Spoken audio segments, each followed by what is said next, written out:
very, very difficult to get your hands on a copy of Panzer Dragoon anyway, the released copy, let alone the box or box art or any of the inserts that came with it.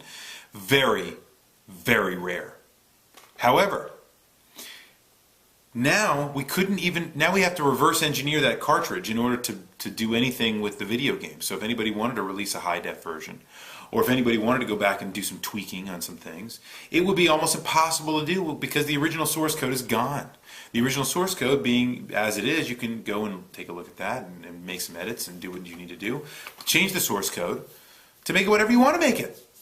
Plus, having the original source code in one place is something valuable.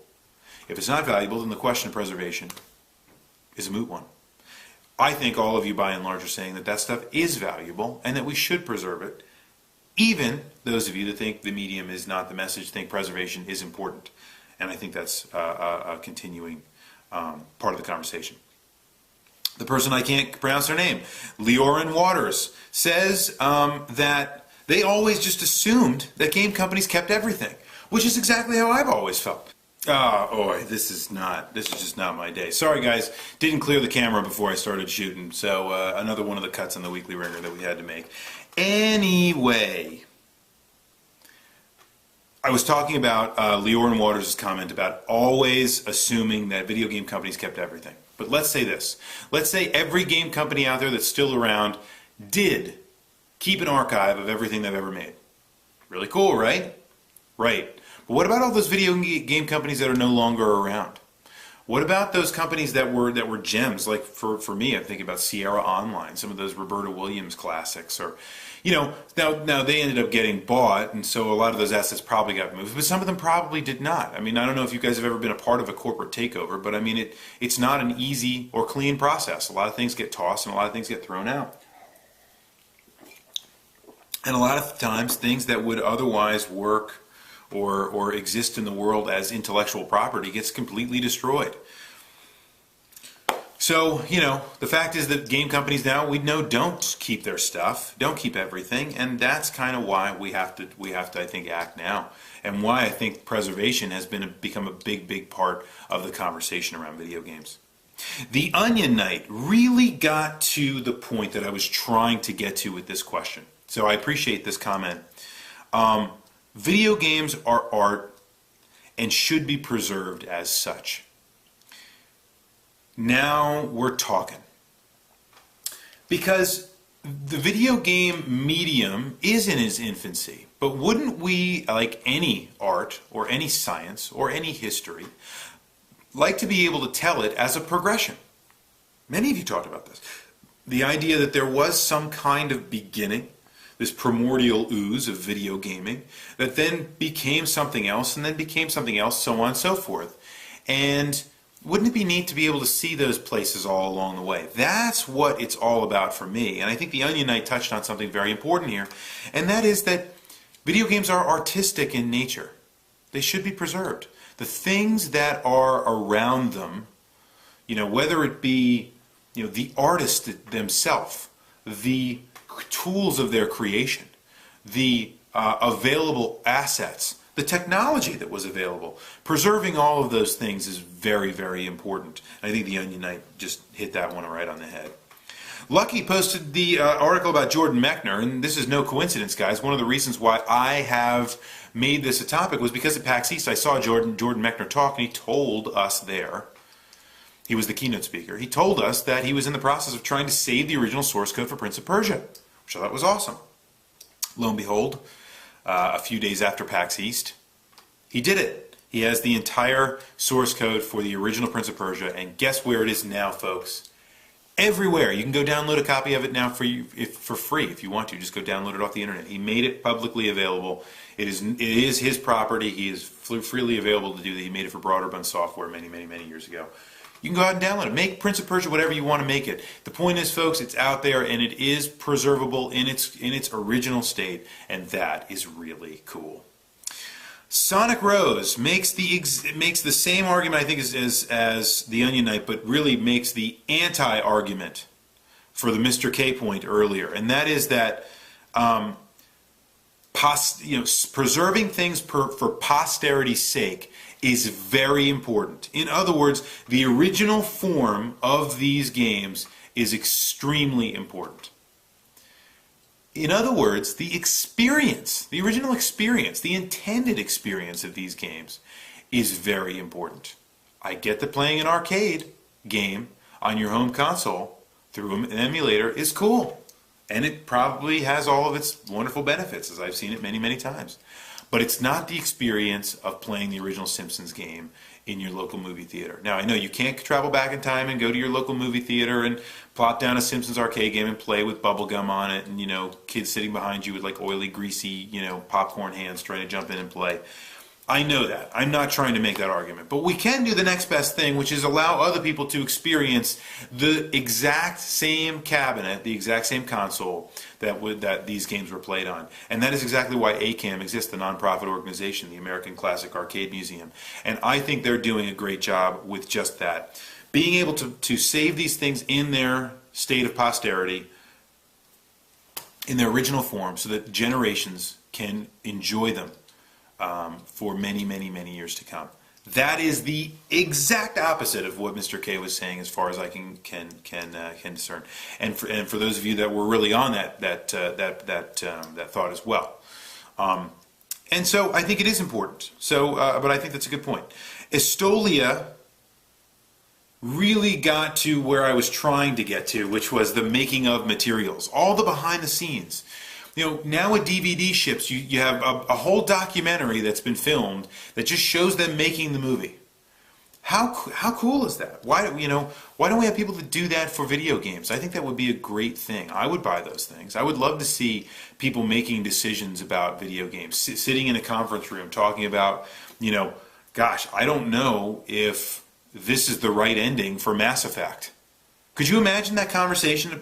If you could see that conversation happening,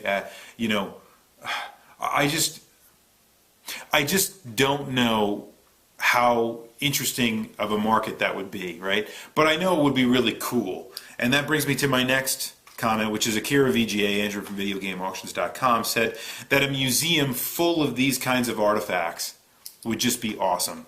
And I think that's absolutely true. What Estolia is pointing to is the idea of having the making of materials, the original art in their original form. You guys know that original Disney art sketches of something like Snow White and the Seven Dwarfs are worth thousands and thousands and thousands of dollars.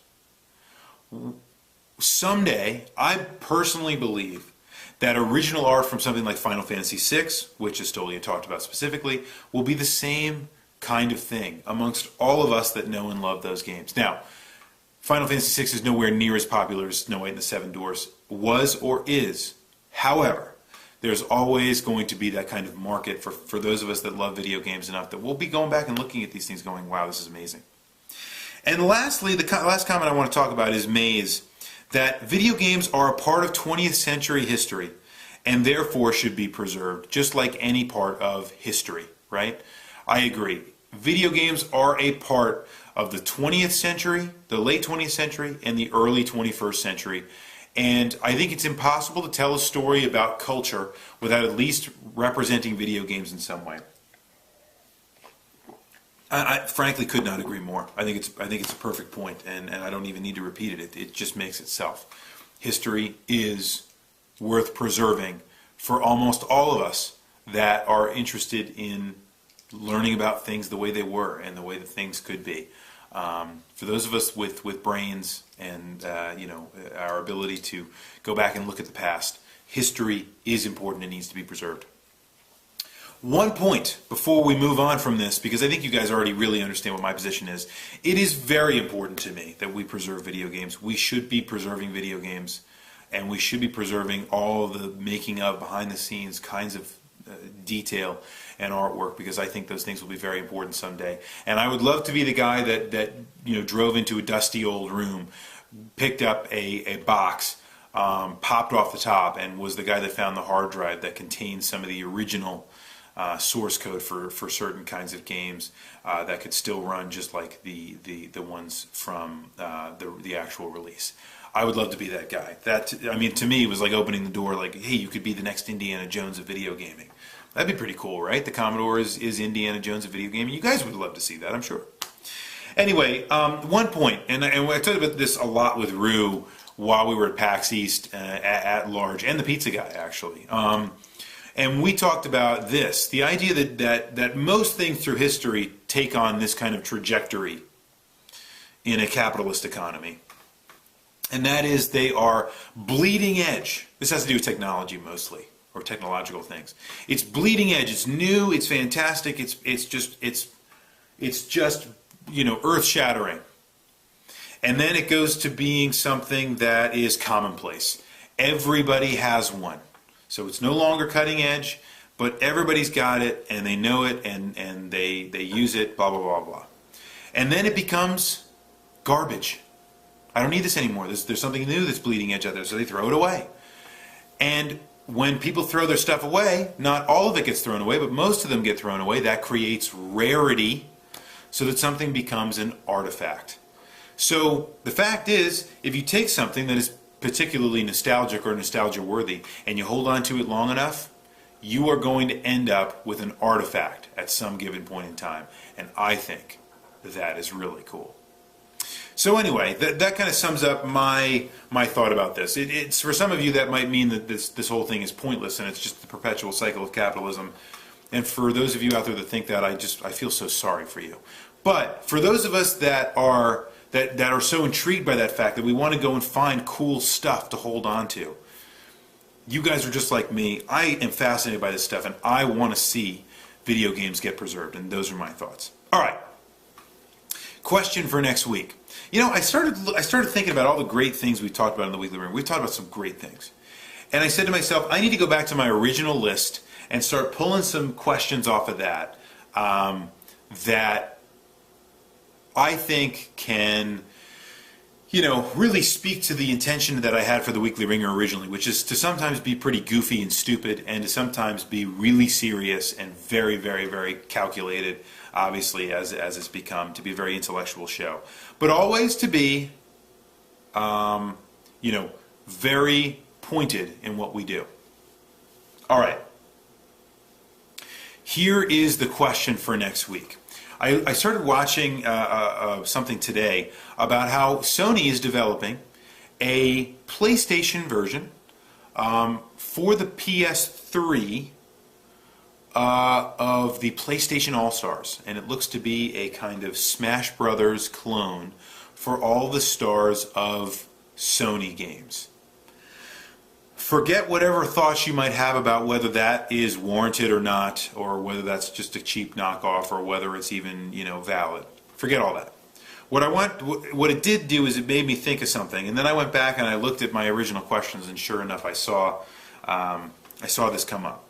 So here's what I want to ask you guys today for next week's Weekly Wringer. Which Smash Brothers game is the best, and why? I'm interested to see what you guys might think about this. And those of you that have played all of the Smash Brothers games, I think uniquely can testify to this. But I want to know what your favorite version is and why. Give me the reasons. Tell me why, as always, here on the Weekly Wringer. So yeah, that is the Weekly Wringer for this week. Thank you all for watching and commenting, as you always do. I am the Commodore from the Clan of the Grey Wolf, and there is no reset button.